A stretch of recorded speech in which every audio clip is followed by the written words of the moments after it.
Hey everyone, it's Ellie here once again, and today we're having a look at Sultan's game, which might be one of the most twisted games I've played this year. It's a card-based resource management RPG that plays more like a narrative survival puzzle, and constantly asks how horrible of a person are you willing to be if the alternative is death.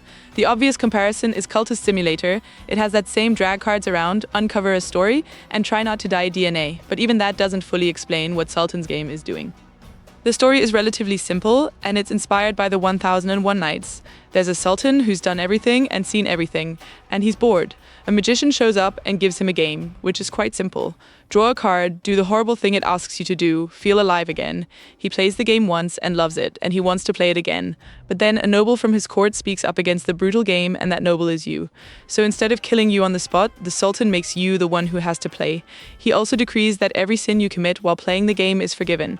So now every 7 days you draw a Sultan card and you have to break it, which basically means carrying out whatever it demands or the Sultan executes you. Every card is one of 4 flavors of sin: conquest, extravagance, carnality, and bloodshed. Conquest requires you to gain military glory. Extravagance wants you to waste obscene amounts of money. Carnality is exactly what it sounds like, and bloodshed wants blood, enemies, innocents, loved ones, it doesn't matter. Every card also has a tier: stone, bronze, silver, or gold, and to break one, you need the right kind of target or event at the right tier. The game loop itself is basically worker placement. You've got a household, your wife, a few followers, each with their own stats, and each day, you assign them to locations and events. Then you end the day, the events play out, and you roll dice to decide the outcomes. The game never really explained to me how those assignments or dice checks worked, because they are not regular, 6-sided dice, and that's the first sign of a recurring theme with Sultan's game. It does not like holding your hand. The tutorial isn't comprehensive, and a lot of systems are only lightly explained. The learning curve is also pretty steep, and it's really easy to fail over and over again in those first few hours before it all starts making sense. The whole game is essentially about making the most of the limited time you have until execution. Every card gives you 7 days, but the smart move is usually not to solve it right away. Those extra days are precious. They're when you build up gold, gather consumables, train your allies, buy equipment, and get ready for the nastier cards coming later. The game implies that the Sultan himself drew all the cards at once, but whether that's literal or just flavor, you shouldn't do the same.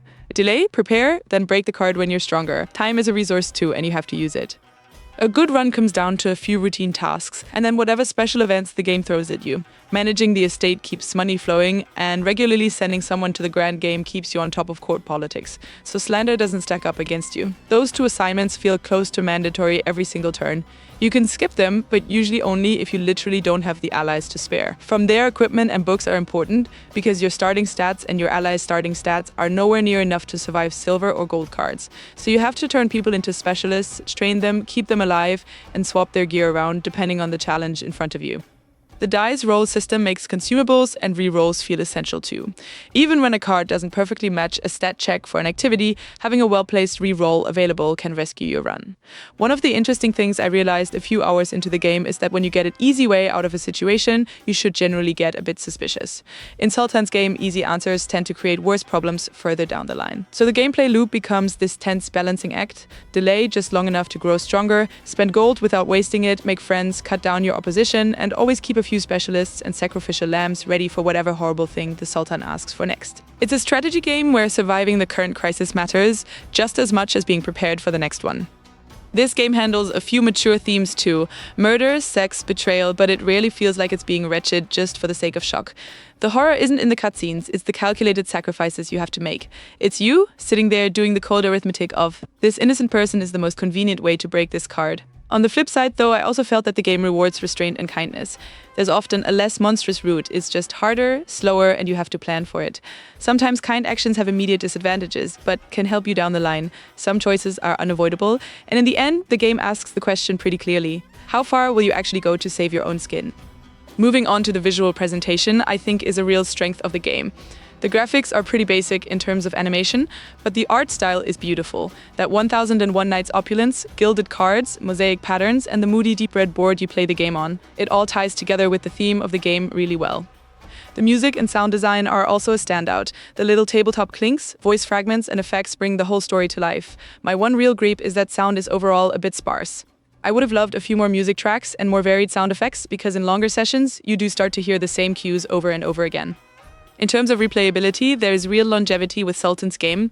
It's a roguelite adjacent game, so when you die, you keep progress you can spend to stack the deck a little more in your favor next run, better starting followers, a stronger household, and generally more room to breathe in the early stages. And it's not just one story here. You can die a loyal servant, become a kingslayer and overthrow the Sultan, or try to quietly escape the whole game with the people you love. There's even a deeper cosmic thread if you play long enough and go looking for it. However, because a lot of the text and events recur every turn, parts of it can start to feel repetitive across runs. How much that bothers you really depends on whether you're playing more for the strategy or for the story it weaves every time you start over. There are a couple of readability niggles worth mentioning too. There are spots with light text on a light background that are genuinely hard to read, and the font is quite condensed and narrow, so long sessions can get a little tiring on the eyes. And then there are also still a few translation and spelling issues. The developers are working on this, but in a game that relies heavily on reading, that's a polished flaw that's hard to fully get over. To wrap things up, Sultan's game is a fun, sharp little resource management game that does a lot with relatively little. The premise is unique and deliberately a bit shocking, and underneath it is a strategy layer and a level of complexity that very few small studios get right the way this one does. It's also a bit opaque at the start, it's reading heavy, it can get a bit repetitive, and the mature themes and sheer brutality of the game might put some people off. For me though, flawed as it is, I really enjoyed my time with Sultan's game, but yeah, check it out for yourselves. Steam links in the description below. If you enjoy my content, please don't forget to like and subscribe.